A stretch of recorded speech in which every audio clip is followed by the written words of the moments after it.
4 তারিখ দোলের দিন ছিল নিবেদিতা দি আর আকাশদার বিয়ে। সেই মতোই সন্ধেবেলা রেডি হয়ে চলে গিয়েছিলাম ওদের বাড়ি। ব্রাইডের ফটো না ভালো করে নিতেই পারিনি। আমরা যাওয়ার পরপরই বর চলে এসেছিল আর ওটাই আমরা দেখছিলাম। তাই ব্রাইডকে অন্য কোথাও গিয়ে বসতে হয়েছিল, তাই আর ওর সাথে ফটোও তোলা হয়নি। যাই হোক, কাকিমাকে এত মিষ্টি লাগছিল, মনেই হচ্ছিল না যে শাশুড়ি। বিয়ে বাড়ি মানেই তো সাজুগুজু, আর সাজুগুজু মানেই একটু ফটো তোলা। ওটা করে চলে গেছিলাম খাওয়ার দিকে। মেনুটা ছিল ভীষণই সিম্পল আর খুব পরিষ্কার।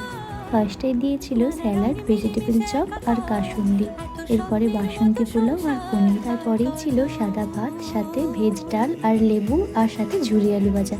এরপরেই ছিল কাতলা মাছ, তারপরে ছিল চিকেন, এরপরে আমের চাটনি দিয়ে পাঁপড় খেয়ে, মিষ্টি খেয়ে জোয়ান, এরপরেই ছিল আইসক্রিম।